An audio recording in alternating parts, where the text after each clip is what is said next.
लेखपाल बनते ही पत्नी ने पति का छोड़ा साथ। दिन रात मेहनत कर पढ़ाया, अब उसे ही साथ रहने पत्नी के सामने जोड़ने पड़ रहे हाथ। यूपी बाराबंकी में सामने आया ज्योति मौर्य जैसा मामला। बाराबंकी में भी ज्योति मौर्य जैसा एक और मामला सामने आया है।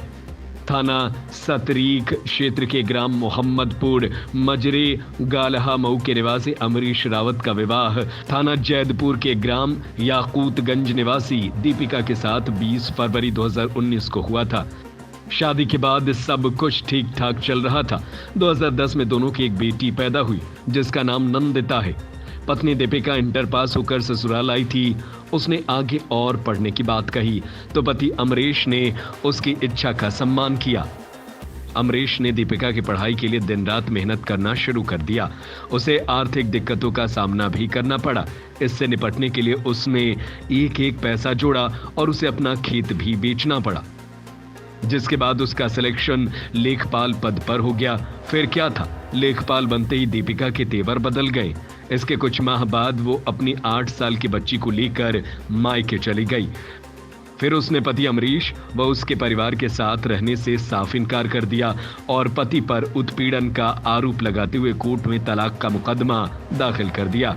हालांकि कोर्ट ने सुनवाई करते हुए पत्नी की तरफ से दाखिल तलाक के मुकदमे को आधारहीन पाते हुए खारिज कर दिया है। पति अमरीश रावत के मुताबिक उसकी मां की मृत्यु साल 2011 में हो गई थी, लेकिन फिर भी उसने कभी दीपिका पर घर गृहस्थी संभालने के लिए जोर नहीं डाला। उसने दीपिका की पढ़ाई जारी रखी और उसका ग्रेजुएशन पूरा कराया। फिर उसे MA और BEd भी कराया। इसके बाद प्रतियोगी परीक्षाओं की तैयारी के लिए कोचिंग में एडमिशन करवा दिया। अमरीश ने बताया कि वो दीपिका को कोचिंग लाने और ले जाने के साथ दूसरी पारिवारिक जिम्मेदारियां भी लगातार निभाता रहा। कोचिंग कराकर पत्नी को प्रतियोगी परीक्षाओं की तैयारी करवाई। इसके बाद साल 2018 में दीपिका का सिलेक्शन लेखपाल पद पर हो गया। दीपिका को बस्ती जिले के हरैया तहसील में मिली, लेकिन आखिरकार उसे धोखा मिला।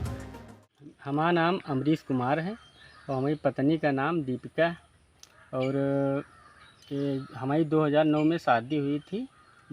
तब जो हमारी शादी हुई थी दीपिका के साथ, तो ये इंटर करके आई थी यहाँ हमारे घर। तो हम भी हाई स्कूल तब किए थे, तो ये पढ़ने में थोड़ा ठीक ठाक थी। तो बोले कि हमको पढ़ना है, तो हमने पापा से कहा, तो पापा ने कहा ठीक है, पढ़ना चाहती हैं तो इनको पढ़ाया जाएगा। तो इनको पढ़ाने लगे हम लोग। तो पैसा इकट्ठे कर के मजदूरी धतूरी कर के इनको पढ़ाया। तब 2010 में हमारी बिटिया पैदा हुई, नंदिता, 2010 में। उसके बाद 2011 में हमारी माता जी भी एक्सपायर हो गई। बहुत थोड़ी घर की दिक्कत हो गई। उसके बाद इनको हम पढ़ाते रहे, तो BA MA करवाएं, BEd करवाएं ग्रामांचल से, हैदरागढ़ से। अमरीश के पिता हरिनाथ भी अपनी बहू की इस हरकत से काफी दुखी हैं। वहीं वकील महेंद्र पाठक ने बताया कि कोर्ट ने क्रुएलिटी के बेस पर किए गए दीपिका के तलाक के मुकदमे को आधारहीन पाते हुए खारिज कर दिया। वकील के मुताबिक अमरीश ने सेक्शन 9 के तहत दीपिका को वापस बुलवाने के लिए मुकदमा दायर किया है, जो विचाराधीन है। हरिनाथ, क्या है पूरा मामला? मामला है सर, हमने अपने लड़के के 2009 में शादी किया। बहुरिया आ गई। हमने पढ़ने में मतलब पढ़ाया लिखाया, इसके बाद सर पैसा जो रहा हमने लगाया। ये मैं BEd कराया और पढ़ाया लिखाया, तो पैसा कम पड़ गया। हमने 1 बीघा ज़मीन 8 बिस्वा मतलब बेच के लगा दिया उसमें। 2018 में सर वो नौकरी पा गई लेखपाली की। अब उसने कहती हम ना आएंगे, तलाक ले लिया। तलाक कहती ही लेंगे, तो उसमें मुकदमा कर दिया हमारे ऊपर। तो मुकदमा मतलब खारिज हो गया है। अब उसमें जो होगा आगे तो अदालत जाने। जी भाई साहब, मेरा नाम महेंद्र पाठक एडवोकेट है। आपके पास अमरीश रावत का मुकदमा है, किस तरह का मुकदमा आप उनका लगा? जी, अमरीश रावत का मुकदमा इस प्रकार का था कि 2009 में उसकी शादी हुई थी दीपिका से, और 2009 से वो लगातार अब दीपिका के साथ रहता रहा। और 2010 में उनकी एक पुत्री पैदा हुई, कुमारी नंदिता। उसके बाद 2009 से लगातार 2018 तक वो अपनी पत्नी दीपिका को पढ़ाता रहा।